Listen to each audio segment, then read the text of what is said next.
In this pie graph, we're going to be able to see the movies produced by these companies.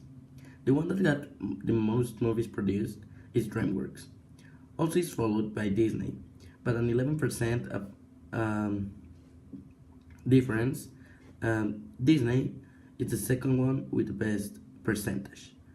Then we can find other brands such as Fox, Nickelodeon, Film Roman, Warner's, Cartoon Network, Hasbro, which is also a toys brand, Sony Pictures Animation, Six Point, Woolrich, and the others, less than 30% studio.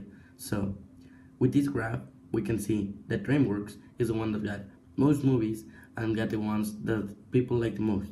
Because if people didn't like them, they will not produce any more movies. In these graphs, the pie one and the bars one, we're going to be able to see this percent of distribution of workforce by employment sector. Here we can see that the professionists got the most percentage with 20%. Then we've got a tie with management, service, others, and product and transportation, while sales and construction maintenance are the ones that got less. This is done by 1 for a million people.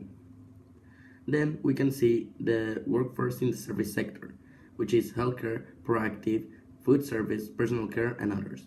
In the healthcare, we can see that females, such as in food service, are the ones that are working more.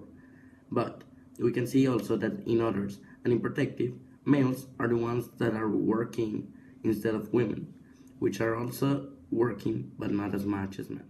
In this graph, we can see the commuters in a faraway city from 1995 to 2005, which is a difference of 10 years.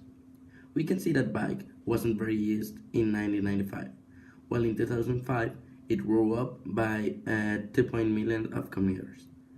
Then we can see that subway and bus is also growing up.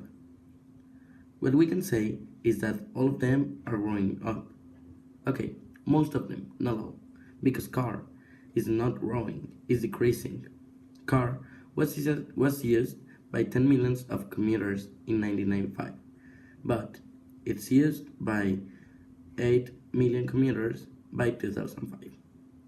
What we can say is that cars are not growing while the other ones are growing. In this graph, we're going to be able to see the number of events and the loss of life and also the economic losses compared in tragedies, such as flood, which is the biggest number event, but it's one that got less loss of life. But it also got a lot of economic losses. What we can say is that windstorm is the one that is the biggest. Because here we can see that windstorm got 27% number of events, 15% loss of life, but 43% economic losses. Also, earthquakes are very big, but not as big as drought. Drought got 5%, but its economic losses are not as big as their loss of life. We can say, in fact, the loss of life, drought is the worst, while in economic losses, it's windstorm, but the most number of events are floods. In these graphs, we can see 3 different pie graphs, the product X, product Y, and product Z. We can see that product X is the one that is most sold in North America, such as product Y.